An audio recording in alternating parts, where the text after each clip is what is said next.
Welcome back to BRMC's Healthy Connections. Dr. Rebecca Martin, thank you so much for joining us today, and Cindy Hawthorne. And Dr. Martin, you're relatively new to the area. Yes, we just moved last summer. We moved into town, and I just opened the practice the tail end of September. So we're just kind of getting everything started. My husband and I both moved here from Little Rock, and our 2 little kids. Oh, boy. And, yeah, I got a 3-year-old and a 4-year-old, and a full busy practice, and he's a nephrologist. We're located over next to King Dermatology on 62. Oh, we that opened beautiful up a new there. building that's Absolutely. there. Oh, it's wonderful. gorgeous. What It's a great gorgeous. place. It smells like fresh paint every day when I walk in. It's got that new car smell. Yeah.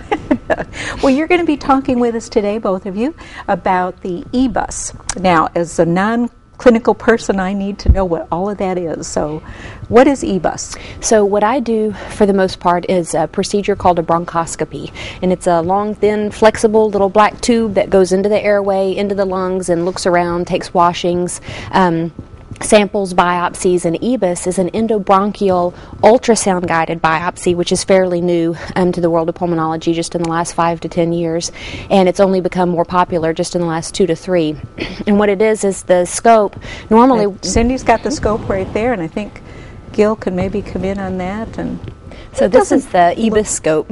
Okay. And it's very similar to an upper endoscopy, an EGD, or a colonoscopy. Okay. But what we do is numb up the mouth and the nose and go through the mouth to get into the trachea. Okay. So we go into the airway with the scope, and then there's a very small ultrasound machine on the tip of the scope with a light and a camera. Oh, my goodness. And the ultrasound machine, you put it up next to the airway wall, and you can see the lymph nodes inside the chest on either side of the trachea or the bronchial tubes, and take biopsies through the tracheal wall like that.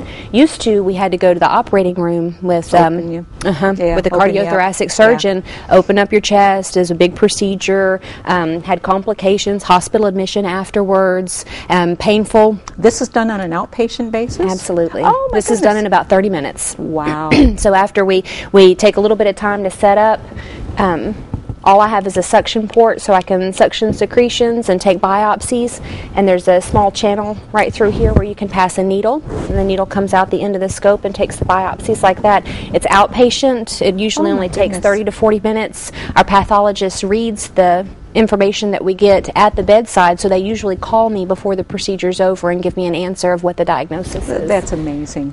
On that, a couple of questions that I'm sure our viewing audience would like to know. Does that hurt? I mean, you said you numb the mouth. We do. And the nose, but what about gag reflex? I mean, does that...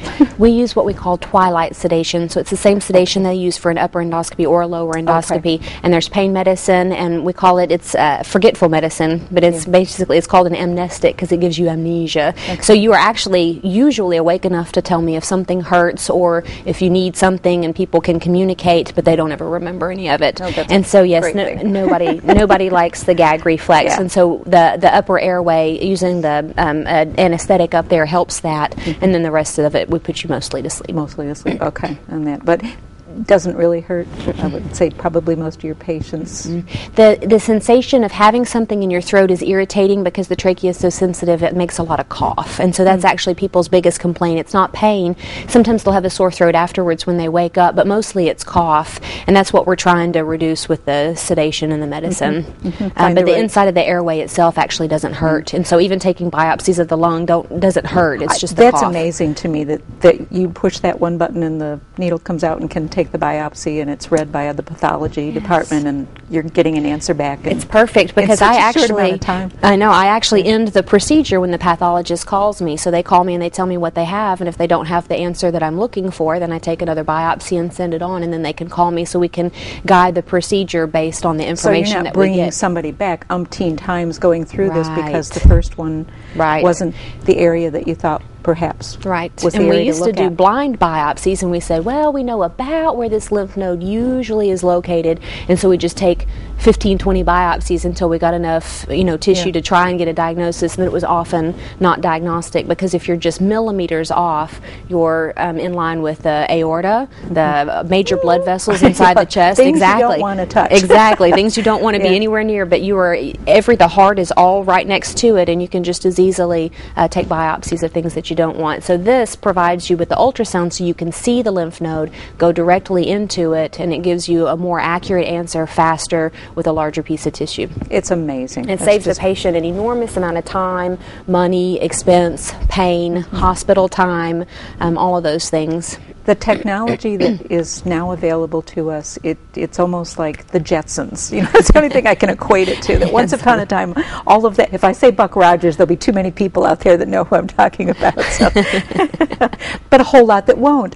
So, but I just find that it's amazing what's available. Absolutely, to the and the thing with the endobronchial ultrasound guided biopsies is it's so fairly new that, as far as I know, Little Rock is the only other city in the state of Arkansas that has an EBUS scope available to them to use, and so that gives us a definite advantage. And since I've gotten here, I believe Cindy was telling me before I started they were only doing what? Oh, probably one every couple of weeks or so. How many are you doing now? About? I would say almost every day. Every day. I would say I would do probably 3 to 4 of this particular kind a week, and then other bronchoscopies also with a different scope. Based on the results that come back for someone with, you've taken a lung biopsy, what are the next steps? I mean, is that something that, what happens then when it comes back that it's a positive biopsy? Well, the main reasons that we do the EBUS is often for lung cancer. Right. That's usually what we're looking for, and then there are a few other diagnoses that go along with it. But if the biopsy is positive for lung cancer, then the minute I finish the procedure, I pick up the phone and call my oncologist and get him scheduled for a visit to look and see what kind of treatment options are available.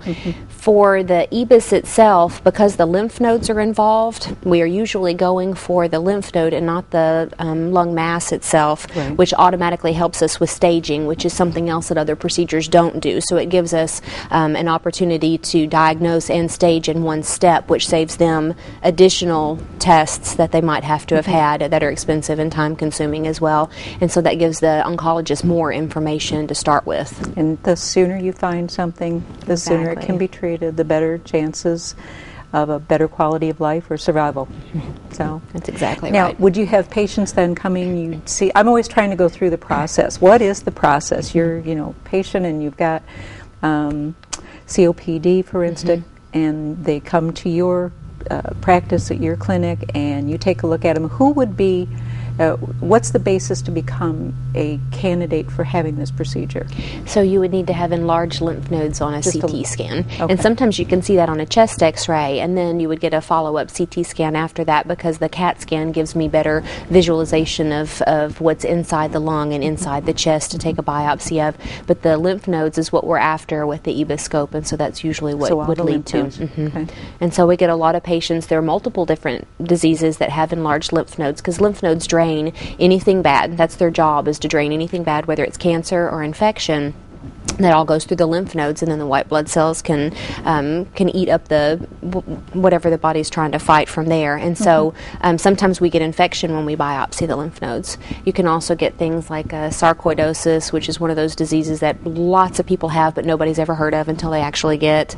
And what are the symptoms for something like that? They're broad, but shortness of breath is usually what brings people to the hospital, or an incidental chest x-ray. So if they're having shoulder surgery, they get a pre-op screening chest x-ray and somebody notices large lymph nodes. It may be something they've had for a long time and not be affecting them anymore, or it may be something new, and then they ultimately get a CT scan from that and come to me. And I would say most lung cancers that I see are diagnosed incidentally. So they had a chest x-ray for something completely unrelated, and they notice these lymph nodes, and then they come to me for diagnosis. Wow. I also work really closely with the oncologist, the cancer doctors here in Mountain Home. Because if they have a patient that they've been following and they think that they have a reasonably certain chance of a cure of a certain cancer, and then they see lymph nodes on a PET scan, which is how they look for big lymph nodes, then they often send them to me for tissue diagnosis. It helps differentiate between metastasis of one cancer or a second totally separate cancer. Wow. So I'm just sitting here fascinated, because we are in Mountain Home. On this show, we have talked about 3D tomosynthesis. We have talked about our 3T MRI that we have. We have it all. And now here's another tool for the people living in the Twin Lakes area that closest is Little Rock. Absolutely. Yeah. I have a friend that's a pulmonologist in Jonesboro, and he refers people up here from Jonesboro to Mountain Home to get diagnosis, because that's safer and easier and less expensive and time consuming for the patient than going to the OR and getting it. And it's absolutely, the results are there so quickly and so clearly stated, and it's just amazing to me. So, Cindy, talk to us about the cardiopulmonary, your department, and folks that run it, and you've got to be so excited about this. We are. In fact, we've actually had the technology now for probably about 18 months or so. When the former pulmonologist was here, he was very instrumental in helping us get this technology for his patients because he saw such a great need. And so when Dr. Martin was coming, it was fantastic. She was able to get in her residency some time to actually, train on it and learn it and come. In the department is where the lab is, and I think we probably have a picture of that available. Okay. But she has an RN from my department that assists her. The RN is responsible for bringing the patient back and doing the initial assessment, and they'll start the IV for the medications that we give them. And then she's also assisted by a respiratory therapist, a registered respiratory therapist, so that they can actually have extra hands while she's holding the scope to help her with things during the procedure. So her lab is set up so that all the equipment is right there at her hands, and she should be able, her and the therapist and the nurse are there with the patient, just watching them every step of the way and monitoring them for any complications or difficulties that we might have. So. Oh, wonderful. We need to take just a short break. We're going to come back and discuss this further. So don't go away. We'll be back in just a couple of minutes. Thanks for watching.